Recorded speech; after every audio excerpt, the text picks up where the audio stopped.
Crise de ausência.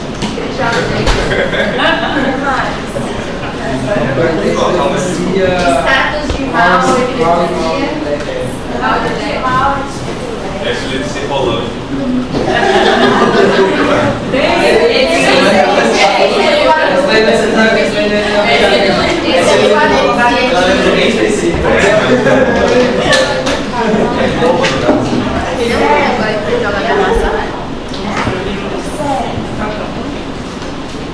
A crise convulsiva é comumente chamada de crise convulsiva, mas o termo correto é crise epilética, certo? A convulsão nada mais é do que a demonstração motora, convulsão motora da crise epilética, certo? Nome correto, crise epilética. Comumente falado crise convulsiva, mas a convulsão ela é a demonstração motora da crise epilética. Certo isso? Certo. Tá bom. Então vamos lá.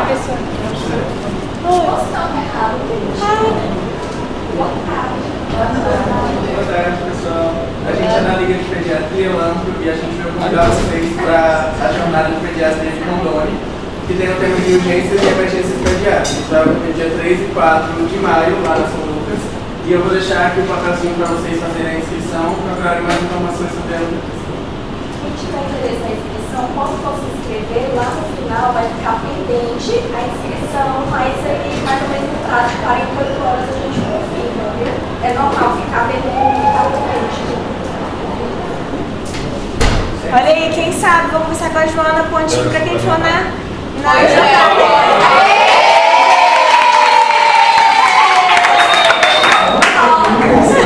Meio ponto. Ó, não sei não, falei,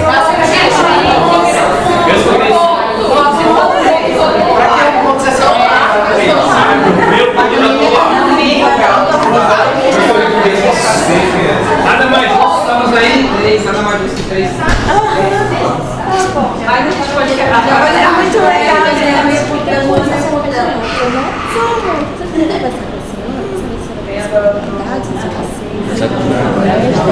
Posso pegar seu número? Também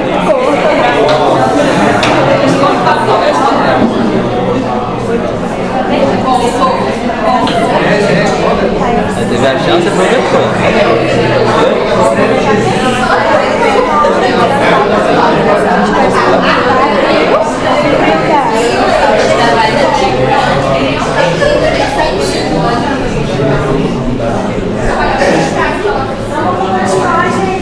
Bora.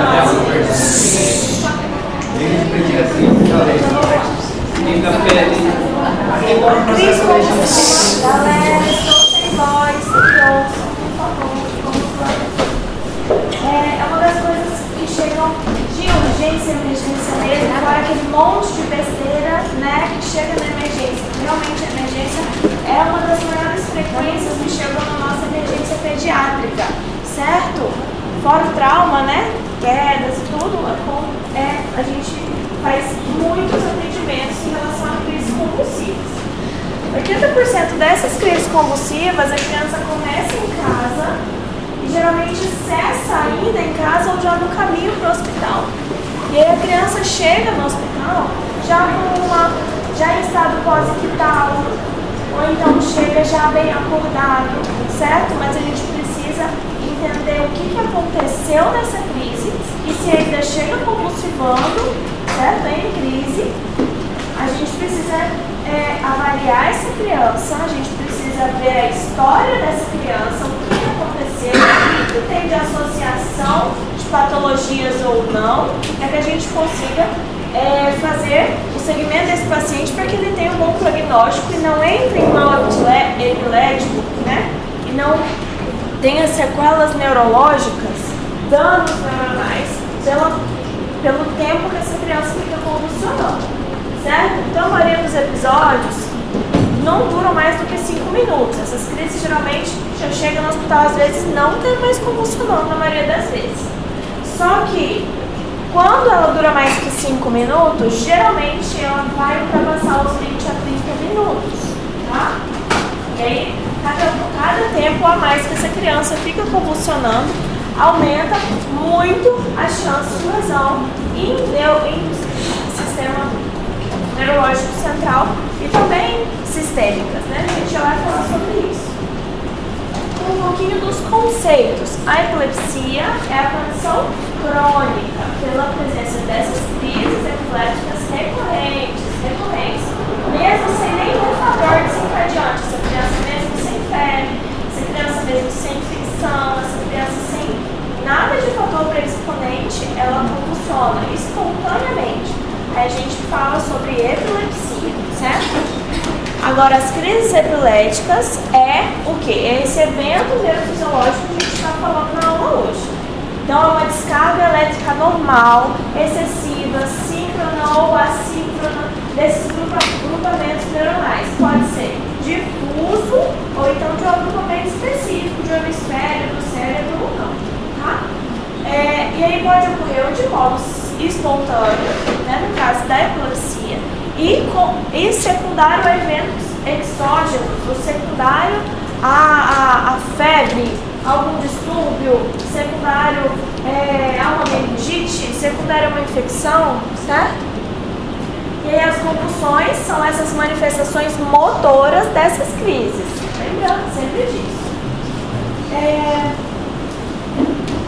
As crises epilépticas podem ser localizadas em áreas do cérebro e a gente pode ter sintomas visuais, pode ser sintomas auditivos ou só sensitivos, aquelas crises de ausência, né? Não necessariamente toda crise convulsiva vai ser tônico-clônica generalizada, certo? Às vezes é uma crise parcial, a criança começa às vezes mexer no membro, um tique, parece um tique, né? Mas aí a criança perde a consciência, ou a criança simplesmente parece que desmaiou de olho aberto, ele fica enrijecido e olha para o local fixo, né? Então, não necessariamente toda crise a gente vai ver a criança fazer tônico-clônico generalizado, tá? E o estado de mal epilético. Como é que a gente define o estado de mal epilético? Quando essas crises duram mais do que 30 minutos, a gente já considera como estado de mal epilético.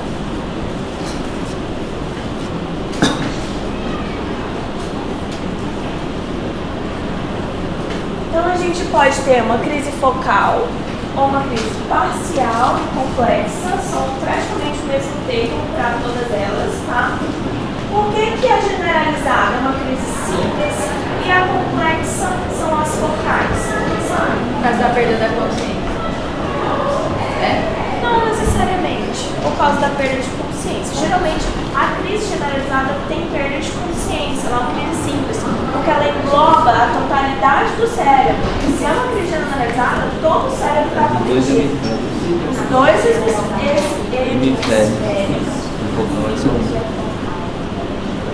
Por que a simples são as crises generalizadas e por que as crises complexas são as focais, são as parciais? É isso que eu estou explicando. A generalizada, ela engloba todo o cérebro, os dois hemisférios.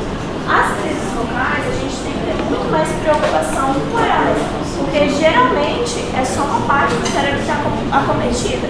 Então a gente pode pensar em quadros mais graves quando a crise começa focal, certo? Porque é uma área específica do cérebro. Até aqui tudo bem?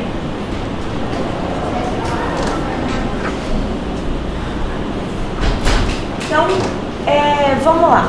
Durante a crise convulsiva, há essas descargas elétricas, né, síncronas, assíncronas, e aí o nosso cérebro dá aquele bug, né, digamos, de modo, a grosso modo.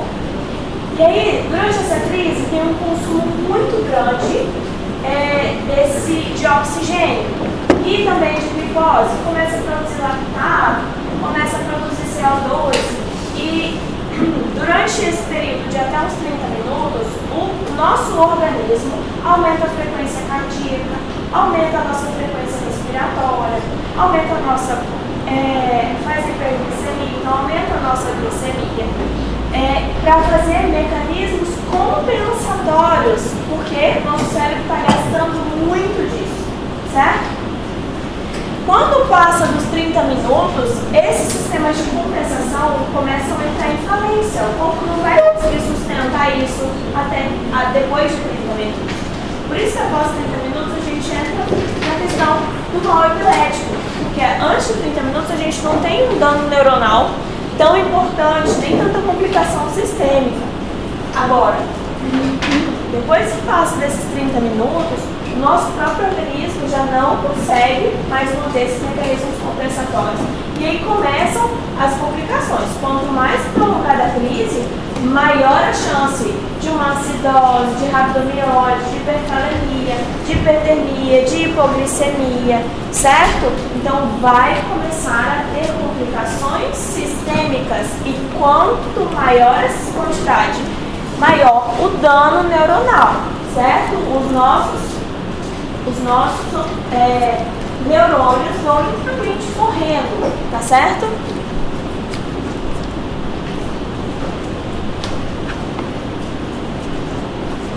Até aí tudo bem? Vocês entenderam isso? Então quais são... Oi, quem te chamou? Eu vi um livro que parece que está em mal Estado de mal cognitivo, tem que ser acima de 5 minutos, mas não. ser menos de 20 minutos. Crise convulsiva, simples, acaba que passa espontaneamente. E aí, a partir de 5 minutos, a gente tem que tomar conduta para que não seja um mal epilético. E aí, a gente considera um mal epilético acima de 30 minutos de convulsão. Mas a gente tem que tratar do risco. A criança chegou, a gente não quer que chegue lá. Porque a gente não quer que tenha dano neurológico, certo? Então, quais são as causas? As causas dessas crises epiléticas. A gente na criança tem a crise febril. A crise febril. Vamos lá. Exatamente isso. A crise febril, a criança tem que ter 3 coisas específicas para ela convulsionar. Quais são elas? Aumento abrupto da temperatura. Não é febre de 40, a criança vai convulsionar, gente. Se já chegou a 40, normalmente ela não vai convulsionar. Certo? Então, aumento abrupto. Se a criança vai convulsionar e essa temperatura sobe, ela está com 36,5, sobe rápido para 37,5, com 37,5 ela convulsiona. Então, a gente não tem como prever uma crise convulsiva febril. O que mais a gente tem que ter? Predisposição genética. Geralmente tem alguém na família que convulsionava febril na infância, certo? Predisposição genética. Última coisa.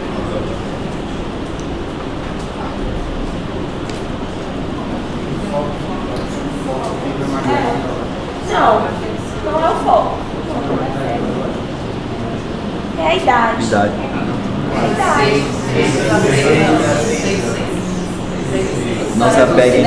A senhora considera o quê? 6 a 3 6 a 5, 6 meses. 3 meses a 6 anos. Ó, vamos lá. Tem literatura que fala acima de 1 mês. Tem literatura. A gente considera, geralmente, acima de 18 meses. É o mais comum. 18 meses, 1 ano e meio, 1 ano e 6 meses, até 5 anos. Tem literatura que tolera até 6 anos. Então, mais ou menos de 1 ano e meio até 6 anos é o que a gente vai considerar, certo? Se a criança começa a convulsionar muito antes de 1 ano e meio, a gente precisa investigar, tá? Nem sempre vai ser patológico, pode ser febril, mas é mais raro acontecer. É mais comum 1 ano e meio, 18 meses. É muito mais comum a criança fazer crise após 1 ano e meio, tá? E aí dura mais ou menos entre 5 e 6 anos de idade. A maioria das criaturas falam 5 anos, com tolerância até os 6. Eu vou considerar de 1 ano e meio a 6 anos, tá certo? Abaixo de 1 ano e 8 meses, investigação. Investigação, a gente tem que ver o que está acontecendo. Pode não ser simplesmente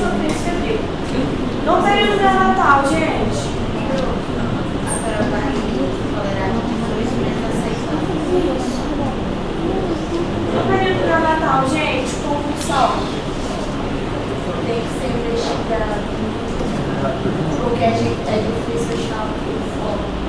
Como é que é? Estou falando convulsão no geral, não uma crise febril especificamente. Período neonatal. Convulsão no período neonatal. Meningite. A gente sempre, mesmo que não tenha uma causa específica, nós não postergamos tratamento no bebezinho. A gente sempre vai começar tratamento para sepse, certo?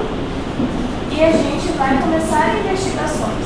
Se a gente vai investigando e vendo que não era infeccioso, a gente precisa ver em relação a erros inatos do metabolismo, defeitos da ureia, fenilcetonúria, certo? Defeitos do metabolismo da amônia no organismo. Isso é importante, tá, gente? O que mais? A gente sempre começa o tratamento para sepse, certo? Depois a gente continua as investigações. O bebê convulsionando, a gente sempre tem que tratar como se fosse uma sepse de foco virológico, uma meningite. A crise convulsiva do recém-nascido ela é completamente diferente e muito mais difícil de ser vista, ser diagnosticada do que das crianças maiores. Porque o do recém-nascido, às vezes ele está paradinho e às vezes faz um estágio, o olhinho mexendo. Às vezes é a língua que começa a tremer e a criança fica paradinha, a língua começa a tremer. A gente vê muito disso, isso é mais crises parciais. Eu nunca vi um recém-nascido fazer crise tônico-clônica generalizada. Nunca. Sempre crise focal. Às vezes um tiquezinho, uma mãozinha. Às vezes uma perninha. Fazer tipo uma bicicletinha. Não para. Mas tônico-clônica generalizada eu nunca vi. Tá? Nunca vi. Por isso que é tão difícil diagnosticar a convulsão na faixa etária da neonatologia. Tá? Da faixa etária neonatal. Então, a própria epilepsia, né, é uma causa das crises epiléticas. As infecções do sistema nervoso central, que são meningites, meningoencefalites. A asfixia perinatal, encefalopatia hipóxia isquêmica não progressiva, o famoso ECNI, né, que a gente chama as crianças ECNI, encefalopatia crônica não progressiva. A criança já tem um dano neurológico por conta da hipóxia que sofreu lá no período neonatal, ela vai conviver com isso, mas isso vai causando crises nela. Tá? A própria hipoglicemia, que a gente já sabe, né? Eu falei com vocês inúmeras vezes até na aula de estudo metabólico. Hipoglicemia causa compulsão. Os distúrbios hidroeletrolíticos, principalmente esses três, a hipocalcemia, a hipomagnesemia e a hipernatremia. É 2 hipo e uma hiper, tá? Que são os distúrbios hidroeletrolíticos. O cietipirodoxina, os erros inatos do metabolismo, que foi o que eu falei com vocês, sobre os erros da amônia, os erros da ureia e o fenilcetonúria, tá? Traumatismo crânioencefálico, por quê? Porque faz hemorragia intracraniana, faz edema e faz compressão, né, das estruturas. O acidente vascular cerebral, porque faz ou hipóxia ou se for hemorrágico, também é a mesma coisa em relação ao trauma, tá? Intoxicações exógenas, crianças que pegaram o remedinho do pai e da mãe e tomaram sem querer, né? Então, intoxicação exógena, abstinência ao álcool ou drogas antiepiléticas, tumores do sistema nervoso central.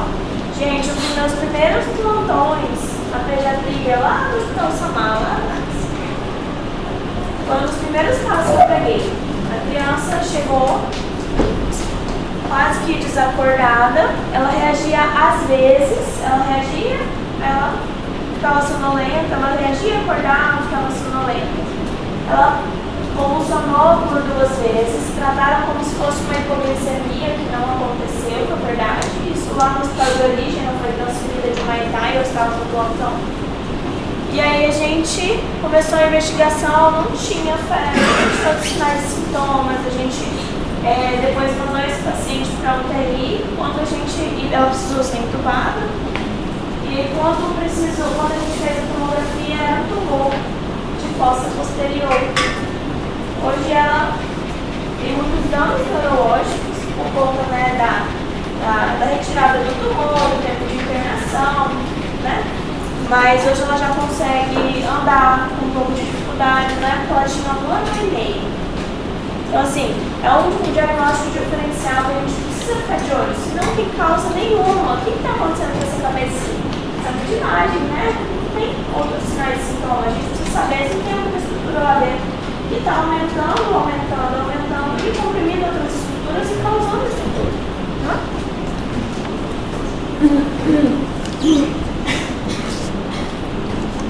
Ai, Jesus.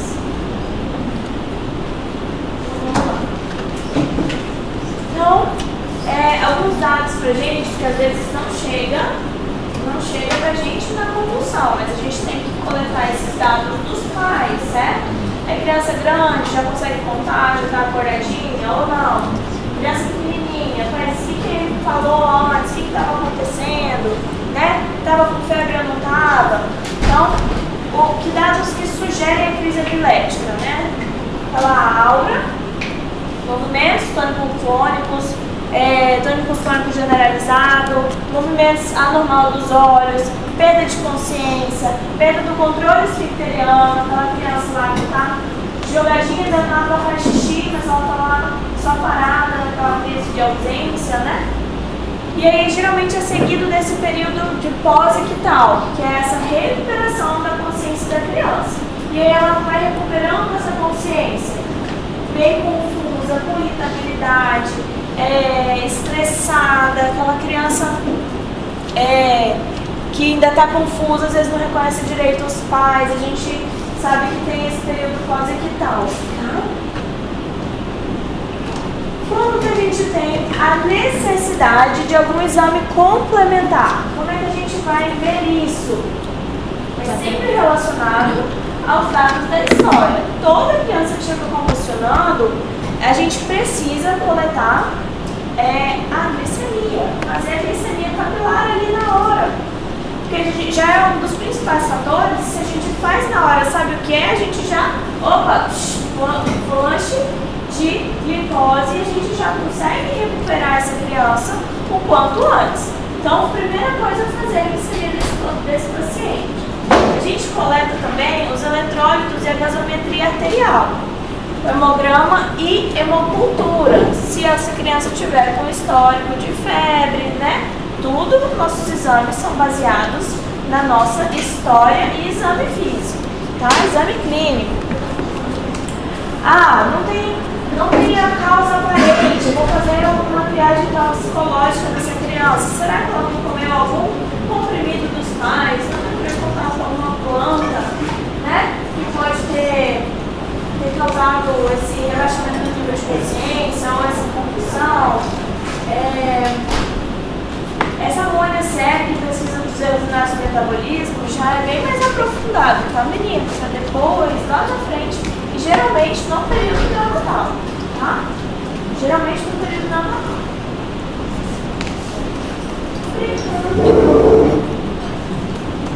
A dosagem certa de drogas antiepiléticas.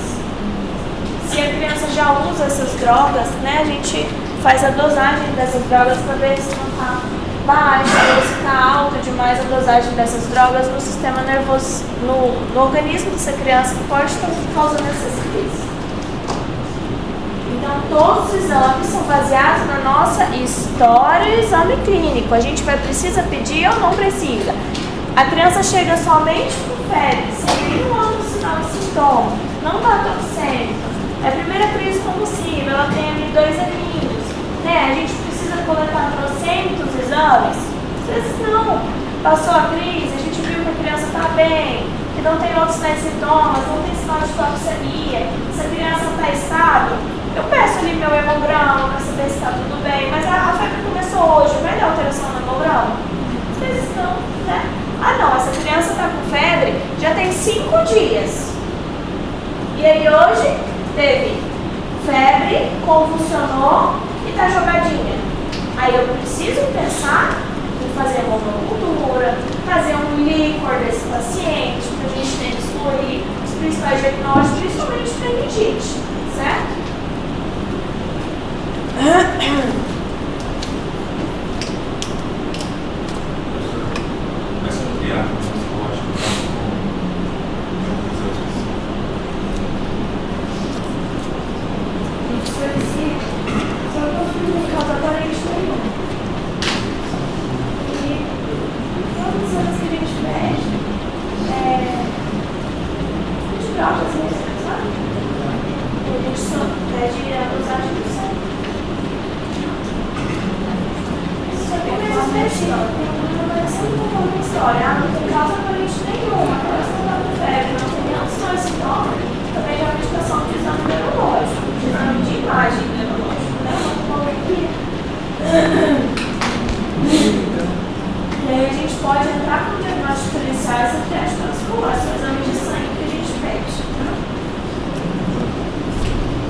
indicações de coleta de líquido para esse paciente. A gente examinou esse paciente e ele tem uma rigidez de nuca. E aí, a gente faz ou não faz? Fazer, né? Sinais de toxemia, aquela criança, a gente vê que é toxêmica, que está taquicárdia, está taquipneia, tem sinais sistêmicos, né? O período pós-vital desse paciente está muito longo, ele não está se recuperando desse período pós-vital. Essa alteração do nível de consciência dele, mesmo depois de passar a convulsão, ele mantém rebaixado. Opa, tem alguma coisa errada com essa cabecinha. Crises no período neonatal. No período neonatal, a gente sempre vai tratar como grave, né? A gente precisa excluir o período neonatal que não seja sepse central.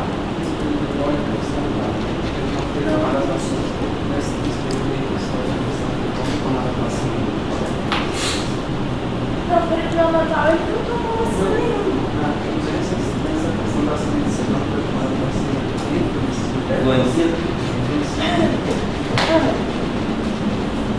Influencia se a gente pensa em quadro infeccioso, não influencia na crise em si do nosso tratamento, influencia depois na investigação. A gente vai perguntar se as vacinas estão em dia, a gente vai perguntar, por exemplo, se essa criança não tem vacina completa para pneumococo ou para hemófilos, a gente tem que pensar se essa criança está em sepse, se ela está toxêmica, se não acometeu, né, fez uma otite, evoluiu para o abscesso cerebral, né? Então, assim, são bichinhos que podem fazer quadros mais graves. Se a criança não tem cartão de vacina, claro que a gente tem que pensar, pode ser um bichinho desse, né? Até aqui tudo bem, gente? Quais são as indicações para exame de neuroimagem? Quando apresenta o que a gente precisa fazer exame de imagem? Histórias de trauma, certo? Caiu e bateu a cabeça, teve um acidente de carro, né? Então, sinais de traumas ou história de trauma, a gente tem que excluir que essa criança esteja sangrando dentro da cabeça, certo? Doença neurocutânea. Essa doença neurocutânea eu vou falar depois, tá? Pacientes portadores de derivação ventrículo peritoneal. Alguém já viu? Derivação, comumente chamada como DVT. Isso. Crianças com hidrocefalia, aumento de líquido na cabeça. O que acontece? Vocês aumentam essa hidrocefalia de forma que ela faz compressão lá dentro, sinais de hipertensão intracraniana, para a gente retirar esse líquido, porque ela vai continuar produzindo esse líquido. O neuro vai lá e coloca uma válvula dentro da cabeça. Quando esse líquido aumenta a pressão lá dentro, essa válvula abre espontaneamente e esse líquido é drenado para onde?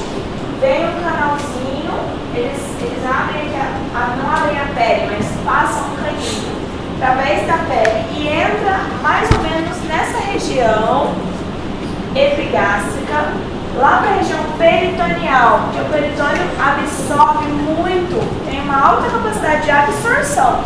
Então, toda vez que aumenta a pressão intracraniana, essa válvula abre e esse líquido é drenado para dentro do peritônio, certo? Essa válvula está com defeito.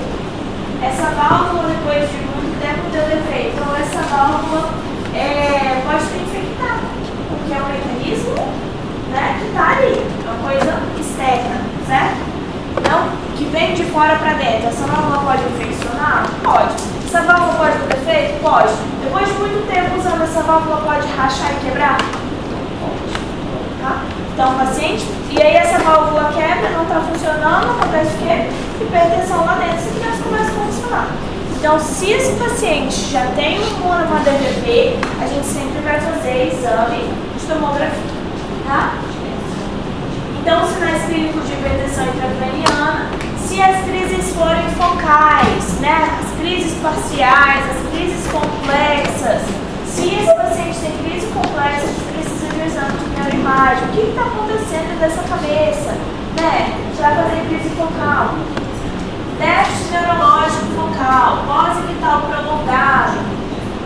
Ah, essa criança tem uma anemia falciforme. Essa criança tem doença de von Willebrand. Essa criança é um nefrótico. Então a gente sabe que pode ter alterações da coagulação, que essa criança pode sim ter sangrado dentro da cabeça e a gente precisa de um exame de neuroimagem, tá? Doenças hemorrágicas, como as hemofilias, doenças de von Willebrand, entra aí, deficiente de fatores de coagulação, plaquetopenia e os estados de imunossupressão. Por que os estados de imunossupressão? A gente tem que fazer exame da cabeça.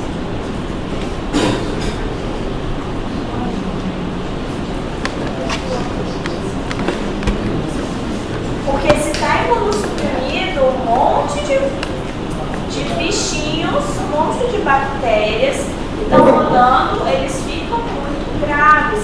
Pode fazer muito mais fácil um abscesso cerebral, as meningites, certo?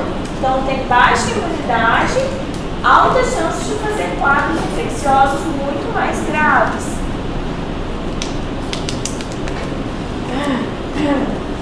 E o tratamento, gente? Como que a gente trata as crises convulsivas?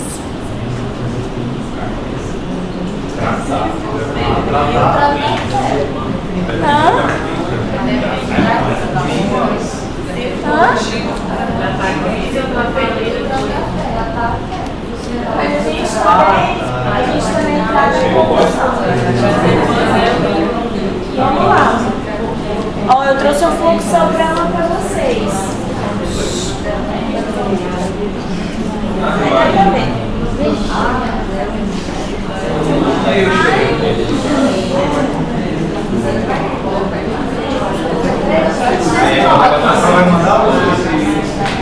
Vamos lá, gente.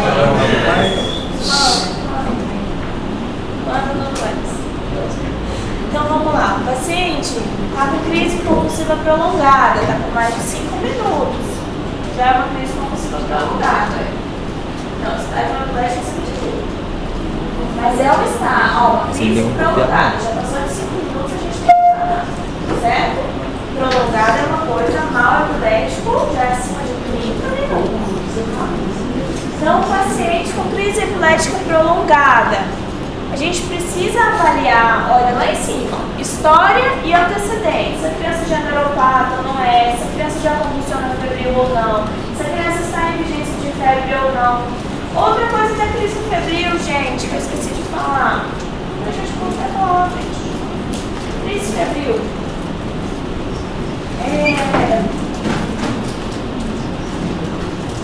A criança não precisa estar em febre naquele momento para ser uma crise febril. Se ela apresentou febre nas últimas 12 horas ou apresentar febre posterior por 12 horas depois da crise, é considerada crise febril. Repete de 12 horas depois de 12 horas. A crise foi agora. A gente mediu a temperatura, ela não está com febre, mas ela está ali com 37 ou 36,9. Ela não está com febre. Mas se ela teve febre nas últimas 12 horas e apresentar febre nas próximas 12 horas, é considerado crise febril. Claro que se não tiver outros sinais e sintomas associados, né? Certo? Então, a gente vai avaliar a história e antecedentes desse paciente. Ele já tem uma doença crônica, já é um paciente neuropata, certo? Esse paciente, a gente estabiliza esse paciente, né? Ele está lá na sala de emergência, ele chegou, a gente vai monitorizar esse paciente, a gente vai avaliá-lo. Ele tem a VL permeável, ele está conseguindo respirar, esse paciente, mesmo na crise convulsiva, ele está mantendo o drive respiratório, a via aérea está térrea ou não, ele está conseguindo se manter numa ventilação adequada. Como que está a saturação desse paciente? Então a gente vai iniciar, que a gente vai precisar ou não de oxigênio, vai avaliar esse paciente, monitorizar, colocar o oxímetro. Se esse paciente não está com a via aérea estável, A gente vai iniciar a oxigenoterapia desse paciente, vamos fazer a monitorização cardíaca desse paciente. Esse paciente está precisando de VPP, né? Está precisando de ambulsar esse paciente não está conseguindo manter drive respiratório, a gente precisa de uma via aérea avançada para esse paciente ou não. Então, avaliar aqui naquele momento se eu vou precisar intubar esse paciente ou não, porque ele não está conseguindo manter drive ventilatório. Tá? O posicionamento do paciente está adequado. Esse paciente não tem uma boa perfusão, o pulso não está ok, eu preciso de um acesso nesse paciente, certo? Preciso começar uma reanimação volêmica para esse paciente, eu preciso dar soro fisiológico para aumentar a pressão desse paciente, certo? Se esse paciente em 1 minuto e meio esteja precisando de volemia, está instável da parte cardiocirculatória, eu não consegui acesso venoso periférico em 1 minuto e meio, o que eu preciso fazer? Acesso de qualquer jeito, intraósseo a gente faz na criança. Acesso intraósseo, tá? Então a gente vai observar tudo dessa criança: pressão, perfusão, pulso, manter a hidratação desse paciente e já avaliar sinais de hipertensão intracraniana. A fontanela desse paciente está abalada ou não está, né? Como é que está a pressão desse paciente? Está aumentada a pressão desse paciente? Ele está com uma volemia adequada? A gente conseguiu acesso venoso e começou a ressuscitação fluida nesse paciente.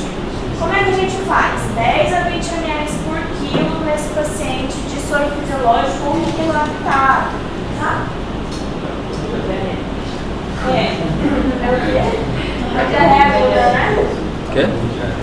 A gente vai considerar a dosão laboratória. Isso aqui faz parte da estabilização do paciente. Enquanto a medicação que a gente começou a fazer quando conseguiu acesso ou antes até de pegar o acesso está correndo, a gente está fazendo isso aqui, tá certo? Então esse paciente a gente vai precisar de laboratório ou não? O que a gente vai precisar de laboratório? A gente já precisou entubar esse paciente precisa de uma gasometria, esse paciente precisa de exame de imagem, a gente vai ponderar aí nessa fase. Porque alguém acha que está muçulmano na sala de não. Jeito, antes de garoto não, gente. Pelo amor de Jesus, vamos lá.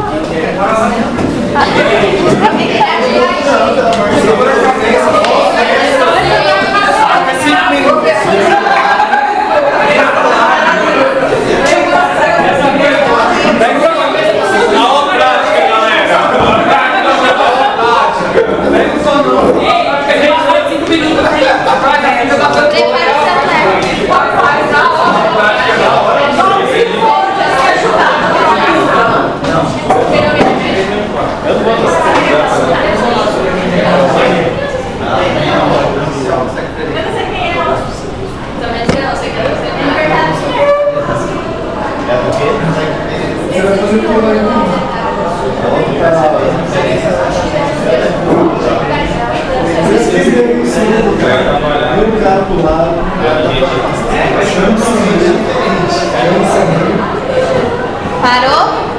Não sei. Quem que era? Parou? O Cristian um pouco começou aí, tipo, falar Sei lá, chamaram todos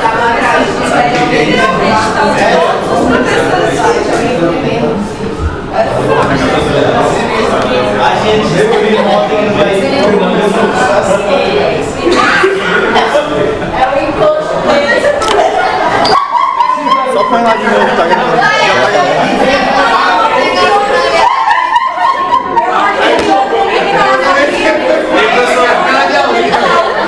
Qual foi o caso? Tá em posse que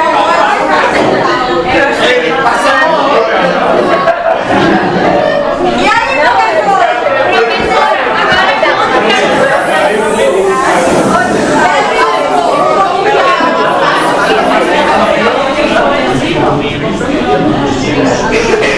Vamos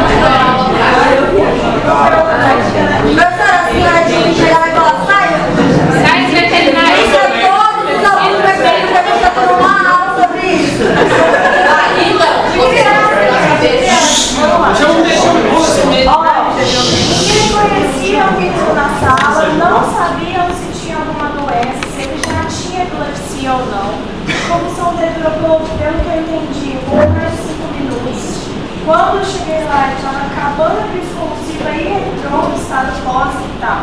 Irritado, querendo levantar, sem saber onde estava, não sabia falar o nome, ainda está assim lá. Menino? Professora, ele é baixinho? Não. Ele é Marquinhos? É o Marquinhos?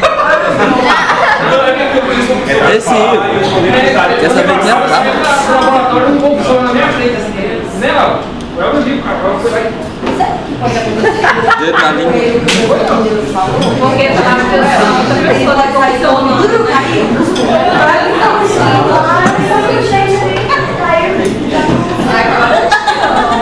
Mas aí, ó, a gente como estava a posição dele.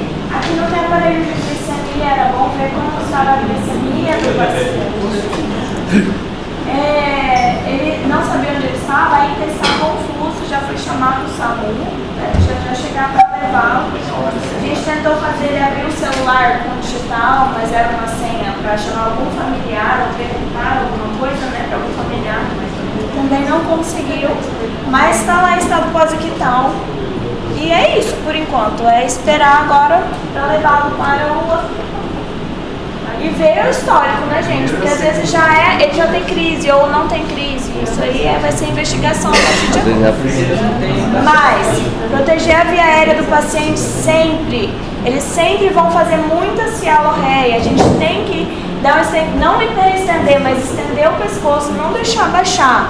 Virar a cabeça de lado para qualquer líquido que ele estiver produzindo de saliva ou se ele vomitar, ele não broncoaspirar aquilo. Então sempre botar a cabeça de ladinho para ele não broncoaspirar nenhuma secreção. Certo? É o que a gente consegue fazer até o SAMU chegar. Tá?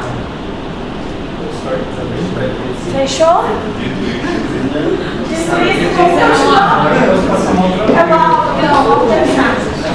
Deixa uma aula com aula prática. Eu gosto assim, né? Aula já prática. Aí, não, deixa eu dedo. Dentro da boca do paciente. Tem que puxar a língua pra fora, professor. Pelo amor de Deus. Tem que botar a cabeça de lado. Oh, meu Deus, pronto.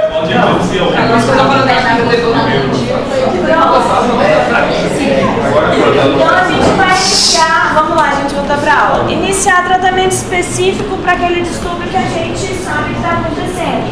É uma hipoglicemia, corrigir hipoglicemia. Foi uma suspeita de ingestão de droga, a gente faz naloxona. Está fazendo febre, a gente vai tratar a febre.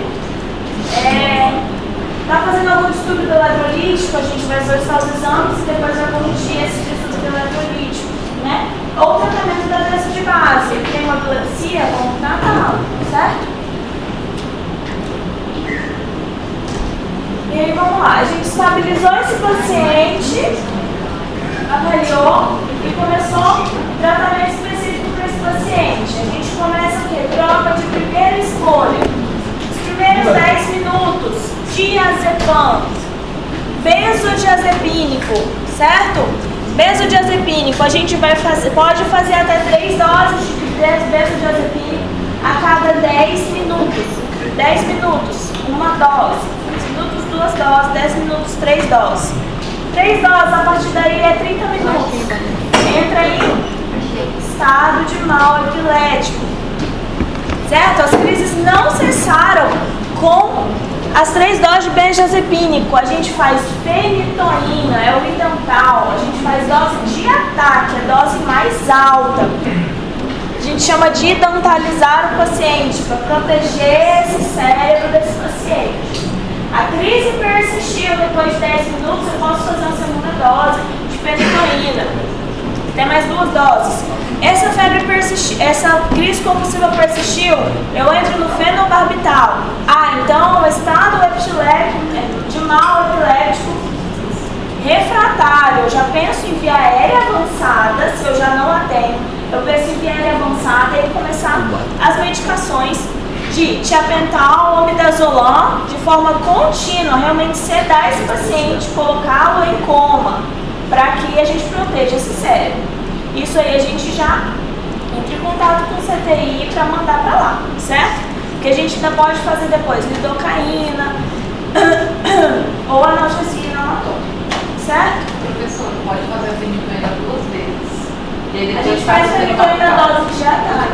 depois faz mais duas Se não doses melhorou, faz menores. outra dose. Isso. Mais duas doses menores. Certo? Aí não melhorou, você não vai Aí fenobarbital. Certo?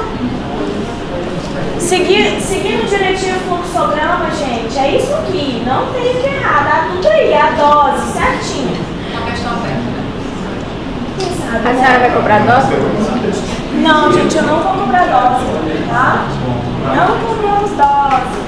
Cobramos nome da medicação. Vocês têm que saber qual medicação vocês vão usar. Dose a gente cobra lá no internato, tá? Mas agora é qual medicação. Se vocês souberem qual medicação usar, já é mais do que suficiente, tá?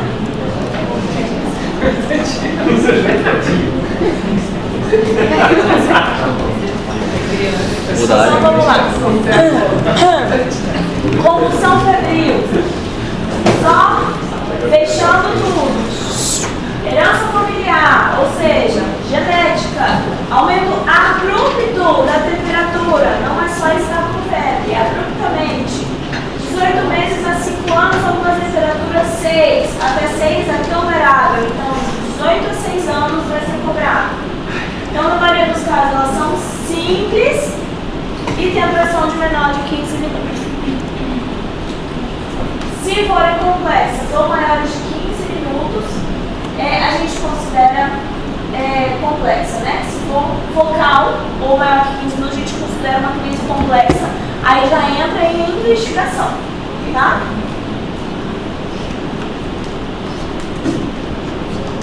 A crise neonatal. Deixa eu voltar. Qual é a medicação de escolha? Para fazer a pergunta. Qual é a medicação de escolha na crise convulsiva do período neonatal? Não é benzodiazepínico. Ah, eu vi. Na convulsão febril, ela pode durar até 15 minutos. Sem precisar de investigação. Mas aí a gente já vai entrar na investigação. Você entendeu? Acaba. Opa! Foca aqui. Qual é a medicação no período neonatal que a gente vai fazer para o recém-nascido que estiver convulsionando? Medicação de escolha. Fenobarbital. Não fazemos benzodiazepínicos na classe neonatal. Somente a gente faz na crise convulsiva. Primeira escolha, fenobarbital. Tá? Primeira escolha. Depois a gente pode entrar com fenitoína também. Mas foquem nisso. Período neonatal, fenobarbital. Neonatal, fenobarbital. Então, é um cérebro muito imaturo e não sustenta essa atividade organizada de pletifoque. Não sustenta a atividade de pletifoque organizada. Então, as crises são muito mais difíceis da gente identificar. E as manifestações mais comuns, movimento anômalo dos olhos, virando os olhinhos, lábios ou línguas que fazem como se fosse tremendo, tá? Movimento de pedalar, mas um movimento sempre repetitivo. E o bebezinho também pode fazer a apneia. E esse ser a crise convulsiva dele só com parar de respirar. Apneia, tá? As causas mais comuns é a hipóxia desse cérebro e infecção. Hipóxia e infecção, tá? Então, a primeira escolha terapêutica é o fenobarbital. E o recém-nascido deve receber antibiótico terapia de amplo espectro, até antiviral, se tiver algum caso de ter tido contato com uma gripe, né? Até antiviral ou herpes. A gente pode fazer até antiviral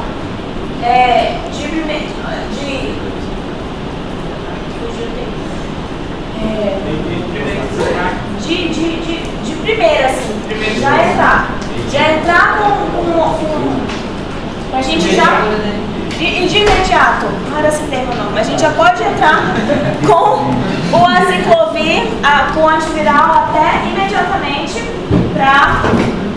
até a gente afastar qualquer hipótese de infecção do sistema nervoso central, para que a gente minimize esses danos. A gente já trata como infecção. Depois a gente vai calçar isso. Vai calçar as causas dessa infecção, da causa dessa crise convulsiva.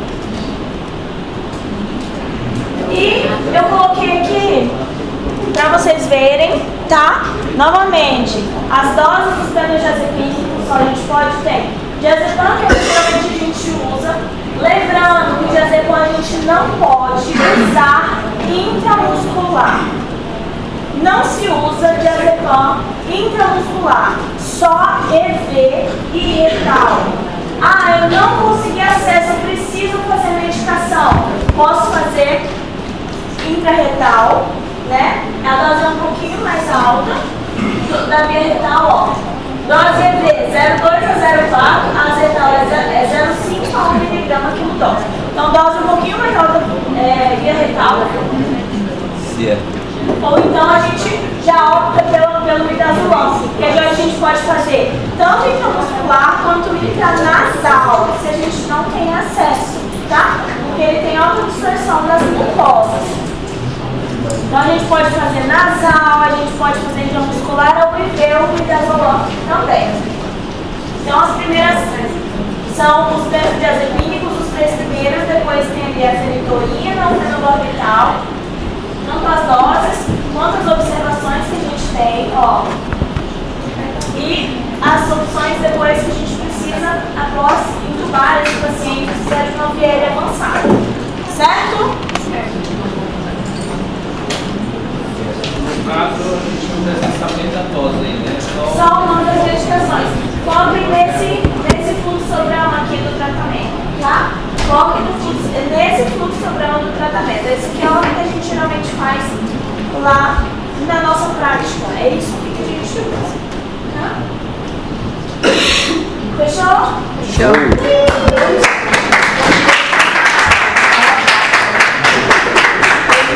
Vamos lá fazer a mesma. Vamos lá atender o menino.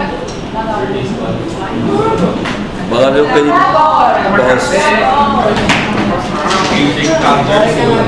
Ei, alguém pede o slide pro professor de pneumo também? Eu vou pedir aqui.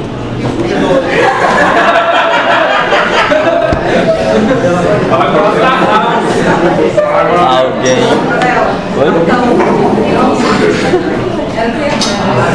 Ai, olha aqui a professora Beatles. É coronel? Fala cá. Beatles já morreu? Vitor?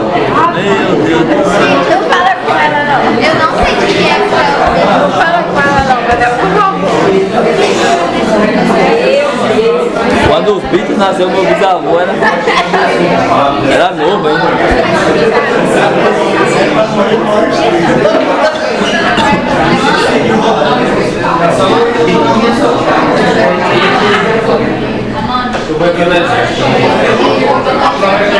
Só pra ganhar uma.